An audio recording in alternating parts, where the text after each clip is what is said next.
Hello and welcome back to Lesson 7 of the Grade 1 Music Theory course, where we will expand our knowledge of rhythm by looking at dots and ties. So we'll start off looking at what dots are, followed by the effects dots have on notes, and we'll then look at some musical examples of dots.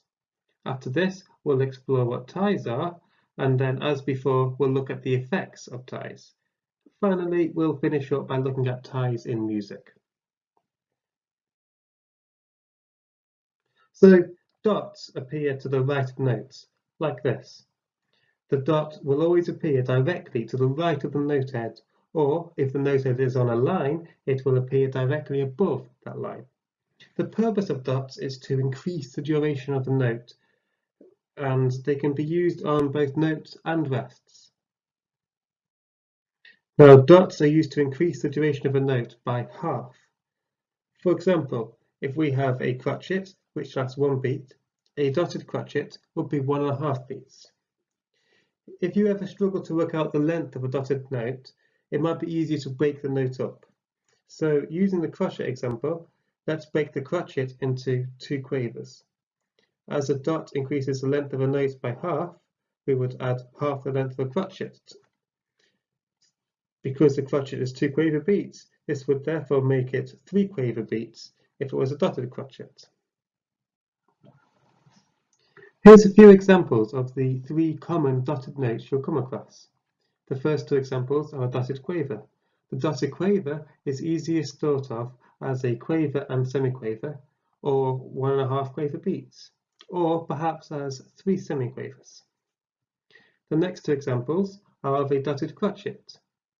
As we previously discussed, it is easiest thought of as either a crotchet and quaver, or 1.5 crotchet beats, or as 3 quavers. Lastly, we have the dotted minim.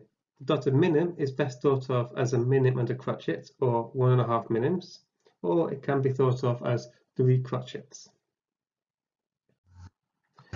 Here is an excerpt from one of Chopin's waltzes, which is constructed of continuous sets of 3 quavers followed by dotted crotchets.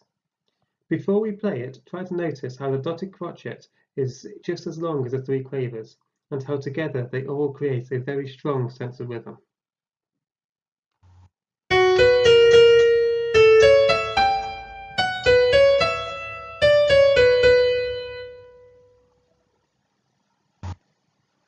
Although it goes against a time signature, the dots here, combined with the 3 quavers, make each bar consist very clearly of 2 strong beats, as opposed to 1 strong and 2 weak, which is in line with the current time signature.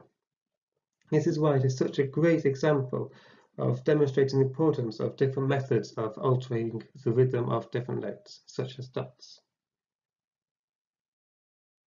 Similarly to dots, ties are used to increase the length of a note. Ties are used to combine 2 notes of the same pitch into one. A tie would look like this. It is a curved line that joins 2 of the same note together. When the 2 notes are tied together, they are only played once, but they will last as long as both notes combined. Ties can be used to create note lengths which would either not be possible with dots alone, or they could be used to tie notes across a bar line.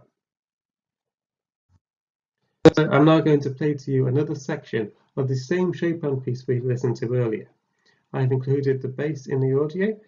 Every bass note you hear is on a crotchet beat. This will hopefully make it easier for you to identify when the tied notes occur.